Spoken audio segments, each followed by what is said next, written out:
La libreria Universitas di Sora ha ospitato sabato 29 febbraio l'incontro con l'autrice Chiara Ingrao. Nell'occasione la scrittrice ha presentato il suo libro dal titolo Dita di Dama. Il mio libro di Dita di Dama racconta una storia della fine degli anni 60, inizio anni 70.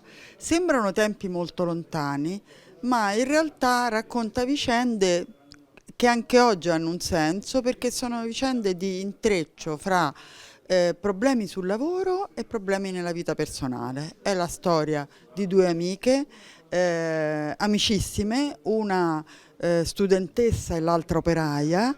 Quella che diventa operaia subisce un primo shock nell'entrare in fabbrica e poi invece nel rapporto con le altre operaie, che anche loro sono personaggi e diventano personaggi con le loro storie e vicende, piano piano viene coinvolta dagli scioperi del 1969, dal ruolo del sindacato e anche dai venti di libertà che in quel periodo attraversavano l'Italia e che toccano anche la sua vita personale.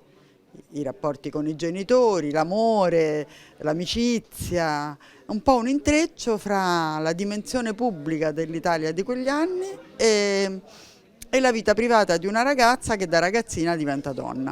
Se vogliamo possiamo considerarlo anche un libro storico, nel senso che coglie quella fase tra la prima riscossa studentesca e giovanile nel 1968, che poi nel 69 coinvolse tante fabbriche, tanti giovanissimi operai e poi continuò per tutti gli anni 70. Gli anni 70 spesso vengono raccontati come gli anni del terrorismo, ma il terrorismo è stata una piccola parte orribile, violenta, di un decennio in cui invece c'è stato tantissime lotte democratiche, tantissime riforme, tantissimo vento di libertà e anche di allegria.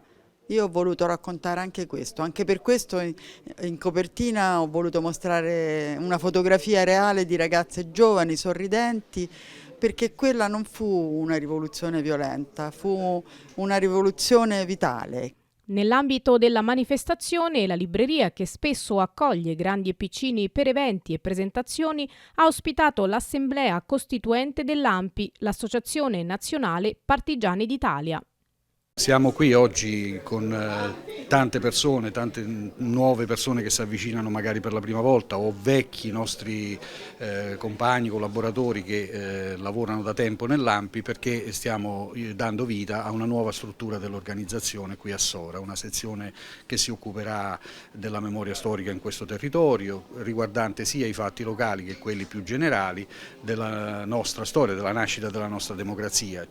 Perché lo facciamo? Perché ci rendiamo conto che ancora oggi, a 75-80 anni dagli eventi che hanno dato vita alla Repubblica Italiana, ancora la consapevolezza di che cosa sia e di che cosa debba essere una Repubblica fondata sulla partecipazione, sull'impegno civile dei cittadini, sulla memoria storica del suo passato, ancora non è del tutto completa, e quindi noi lavoriamo su questo in maniera molto laica, molto tranquilla, senza nessuna presunzione, senza nessun cedimento alla diatriba o al derby, come qualcuno si diverte a dire. Per noi invece questo è esercizio di cittadinanza e chiamiamo poi i cittadini che hanno voglia di collaborare, di dare un contributo, di farlo in maniera laica, ognuno con le sue idee, ognuno con i suoi principi, con le sue convinzioni.